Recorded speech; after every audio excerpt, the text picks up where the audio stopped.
Welcome to the deep dive. We take complex ideas, unpack them, and give you the essentials fast. Today, we're tackling something huge, a concept that really shakes up how you might think about physical reality itself, the holographic model of the universe. Yeah, this is a big one. And this deep dive, it's really for you if you're interested in bridging the gap, connecting modern physics, neuroscience, and maybe even those things often labeled paranormal. Right. We're not just talking fringe ideas here, though. We're looking at actual scientific arguments, sources exploring how this model could explain things like memory, the sheer power of the placebo effect, even mind over matter stuff. And the origin is fascinating. It wasn't some single flash of insight. This model actually emerged independently decades ago from two really heavyweight thinkers in completely different fields. A physicist and a brain scientist, right? Who didn't even know about each other's work initially. Exactly. David Bohm, a physicist, protege of Einstein, deep into subatomic physics, and Carl Pribram, a neurophysiologist at Stanford, focused on the brain, specifically the mystery of memory storage. Both hit upon the hologram as a solution to major paradoxes in their fields. Okay, so hologram, we need to be clear what we mean. It's not just like the 3D sticker on your credit card. No, not at all. We're talking about a true photographic hologram, the kind where the film itself, well, it just looks like noise, like ripples, interference patterns. You can't see the image directly. It's just a blur. It's a blur, yeah. Yeah. It's encoded information, frequency data. You need to shine a specific kind of light, like a laser, through that blur to reconstruct the actual three-dimensional image. And here's the kicker, the part that got Bohm and Pribram hooked. Wholeness. Yeah. If you have that film, say it encodes an image of a rose, Mm-hmm. and you cut that film into pieces, maybe 8 little squares, Yeah. you don't get 8 bits of a rose. No, you don't. You shine the laser through each small piece, and each piece projects the entire rose. Maybe a bit fuzzier, less detailed, but still the whole thing. Wow. So every part contains the whole in some way. That's the mind-bending implication. Every portion contains the whole. It suggests reality might exist in two modes. The concrete image we see, the physical world, With rose. the rose, right? Or as this deeper, indecipherable blur of energy, the interference pattern, the frequency domain. That's maybe the more fundamental level. Okay, so if that blur is the real underlying Right. state, what does that mean for us? That separation, like this cup, this table, me, you. Yeah. It's kind of artificial. It suggests it might be, yes, a local manifestation. At that deeper holographic level, maybe everything just dissolves into this vast, interconnected ocean of energy. So let's start with Bohm, Yeah. the physicist. He needed this to fix quantum mechanics. Pretty much. Bohm was wrestling with quantum entanglement, what Einstein famously called spooky action at a distance. Experiments showed, and still show, that if you link two particles, say electrons, and then separate them, even miles apart, if you measure or affect one, the other one instantly changes its state. Instantly. Faster than light, which is supposed to be the speed limit, right? Exactly. Okay. It breaks classical physics. It deeply troubled Einstein. How could they communicate instantly across vast distances? So what was Bohm's holographic answer? No signal. His argument was radical. They aren't signaling each other at all because fundamentally they aren't truly separate. This is non-locality. Okay. How does that work? The aquarium analogy helps here, right? It really does. Bohm said, imagine an aquarium with a fish inside, but you can't see the aquarium directly. You only see two TV monitors. One shows a camera feed from the front of the tank, the other from the side. So you see two fish images. Right, and when the real fish turns, both images on the screens move simultaneously, correspondently. If you didn't know about the single fish in the tank. You'd think the two fish on the screens were somehow communicating instantly. Spooky action. Precisely. You'd invent theories about how they signal each other. But the deeper reality is simpler. They are just two projections of one unified reality, the single fish. So Bohm was saying electrons, maybe even people, appearing separate. That's just a projection, the TV screens. That was his suggestion, that at the deeper holographic level, the aquarium itself, there is no fundamental separation. Everything is part of an unbroken whole. Non-locality isn't spooky, it's just a property of that deeper reality. Okay, that reframes a lot. Things like telepathy, maybe, if we're all part of that aquarium. Well, the model certainly offers a different perspective. Instead of needing a signal to travel between minds, perhaps it's about accessing that same underlying interconnected field, like seeing different angles of the same fish. All right, let's shift gears to Pribram, the neuroscientist. He had a different problem memory. How did he arrive at the same holographic idea? Pribram was stuck on where memories are physically stored in the brain. The prevailing idea back then was localization, like there's a specific grandmother cell or a specific spot that holds the memory of your grandmother. Like files in a filing cabinet. Exactly. But that didn't fit the data, especially from brain damage studies and experiments like Carl Lashley's. Ah, yes, Lashley's work. A bit grim, but crucial. Very crucial. Lashley trained rats to run mazes. Then he systematically removed different parts of their brains. Small parts, large parts, different locations. And the finding? He could never surgically remove the memory of how to run the maze. He could impair the rat's ability to perform the task, make it clumsy or slow, but the basic memory trace seemed to persist, regardless of which part he removed. It just got fuzzier. Like the hologram. Precisely like the hologram. If you damage the film, you don't lose half the rose image. You lose resolution across the entire image. Pribram saw this parallel and proposed that memories aren't stored in one spot. They're distributed holographically, somehow encoded across large regions, maybe the whole brain. Okay, distributed storage makes sense. But how did he connect it to the actual process of holography? The maths. This is where it gets really interesting. Pribram knew that creating a hologram involves a specific mathematical process called a Fourier transform. It's a way to convert patterns, like spatial patterns, into frequencies. Frequencies, like radio waves or sound waves. Sort of. Think of it like this. The world hits your senses, especially your eyes, as a complex jumble of waves, light patterns, energy. It's messy. A Fourier transform is like a mathematical prism. Okay. It takes that messy input and breaks it down into its underlying pure frequencies and their amplitudes. It translates the image or pattern into a frequency language. So it's like finding the fundamental ingredients of the signal. Exactly. And Pribram realized, stunningly, that the brain already uses Fourier mathematics to process sensory input, especially vision. The visual cortex performs Fourier-like calculations to make sense of the light patterns hitting the retina. Wow, so the brain is using the same math required to create and decode holograms. That was the connection Pribram made.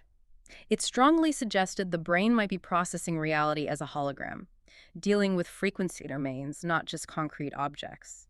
It's perceiving and constructing reality based on these underlying frequency patterns. And if our brain operates on these internal frequency models, then maybe we respond more to the model in our head than to objective reality. That leads directly to the placebo effect. It's not just positive thinking. The holographic model suggests your body might literally be responding to the blueprint, the model, held in your consciousness. There's that study with the soldiers, right? Yes. A psychologist marched groups of soldiers the same distance, but he told different groups they had marched different distances, 10 miles, 20 miles, 30 miles. Even though they all walked the same amount. Correct. And their physiological states afterwards, blood pressure, heart rate, reported exhaustion, strongly correlated with the distance they believed they had marched, not the actual distance. Their bodies responded to the mental script. That's incredible. And then there's the Kribiosin story. That one's chilling. It really illustrates the power of belief, or the internal model. A man with advanced lymphatic cancer, huge tumors. His doctor gave him a new experimental drug, Kribiosin. The patient had immense faith in it. Yeah. And his tumors reportedly melted away in days. He was basically cured until Until he read news reports saying Kribiosin was actually ineffective. Exactly. As soon as his belief was shattered, the tumors came back. The doctor, realizing what might be happening, tried something else. He told the patient he had a new, super-refined, double-strength version of Kribiosin. But it wasn't. It was just sterile water, salt water, basically. But the patient believed it was the super drug, and again, the tumors vanished. Unbelievable. He remained well until the final, definitive medical reports came out, confirming Kribiosin was utterly worthless. His faith collapsed completely, the cancer returned rapidly, and he passed away. So his body responded entirely to his internal model of reality, not the chemical substance. It strongly suggests that, and it works negatively too. The chemotherapy placebo study people given saline told it was chemo that might cause hair loss. And 30% of them lost their hair, just from the suggestion. 30%. Their bodies follow the expectation, the internal blueprint provided. It's a profound level of influence. Our consciousness seems to be filtering and even constructing reality. So if consciousness can shape our internal reality so dramatically, the next logical, if maybe unsettling step is, can it shape external reality too? Mind over matter. That's the bridge the holographic model offers. If at the deepest level, there's no real separation between you and an external object, if you're both just patterns in the same holographic field. Then moving an object might not require sending a force out there. Exactly. It might be more like an act of resonance. Modifying the pattern here could directly influence the pattern there because they're fundamentally connected within the whole, like adjusting one part of a complex wave interference pattern. This opens the door to phenomena traditionally called psychic, like psychokinesis, but frames it differently. Not as a weird force, but as a property of this interconnected reality. It provides a potential framework, yes. And some of the sources you looked at dive into personal experiences that seem to align with this, particularly around poltergeists. Yeah, those experiences were intense. Whether it was objects flying around or waking up with bizarrely dried spaghetti on my chest, the activity always mirrored my internal state. How so? When things were generally okay, the phenomena were almost playful, mischievous. When I was going through really difficult emotional times, they turned nasty, sometimes even resulting in like physical marks, bites that looked like stigmata. The interpretation became that it was an unconscious psychic projection, my internal stuff manifesting externally. But that raises a key question. If it's just a projection, why does it sometimes seem to have its own agency? Like in the Philip experiment. Right, the Toronto experiment, where they basically invented a ghost, Philip, through group seances. They made up his backstory. But then Philip started communicating details and events none of the participants had consciously invented. He seemed to take on a life of his own. How does the model explain that? It's likened to psychological complexes, or even habits. You know how a part of you can seem to act independently. Like you're focused on work, but your hand decides on its own to reach up and fiddle with your hair or something. A subroutine running itself. Exactly. A complex or a habit becomes quasi-independent within your psyche.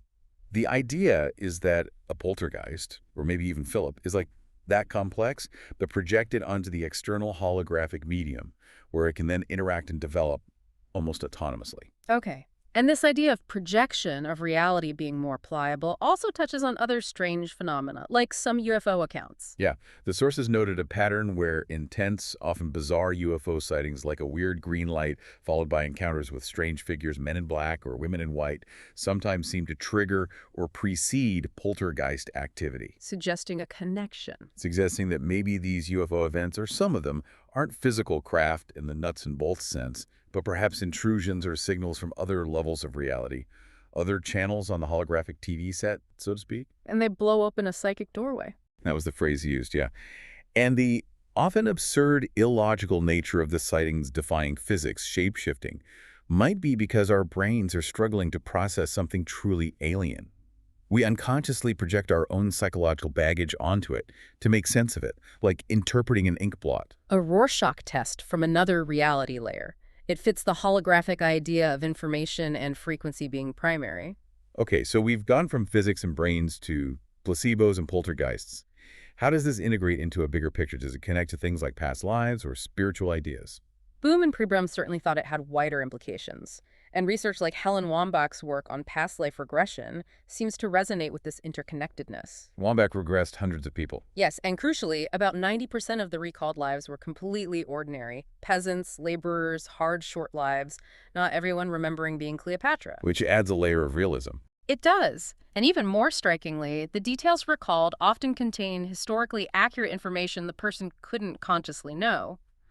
Tiny things, like the specific design of tools, or famously, the evolution of forks, how they went from 2 prongs to 3, then 4, over specific historical periods. Details embedded in the collective hologram, accessible under hypnosis. That's one interpretation consistent with the model, that history, experience, it's all encoded in that underlying field. So what's the takeaway lesson from all this plasticity and interconnectedness? It sounds potentially overwhelming, even frightening. That's a key point the sources raise. The shamanistic or wisdom tradition perspective is that these experiences are often frightening because our current level of consciousness generally isn't evolved enough to handle the true plasticity of reality safely. We're not ready for the direct manifestation of thought. Because our thoughts are often chaotic, fearful, insecure. Exactly. So the crucial lesson isn't just, wow, reality is weird. It's about introspection. When strange things manifest, internally or externally, the question shouldn't be, what is it, but why did I create this manifestation? What internal state is it reflecting? Deal with the inner baggage first. because it has real power. Precisely. We need to become incredibly conscious of the models of reality we hold, the beliefs we internalize.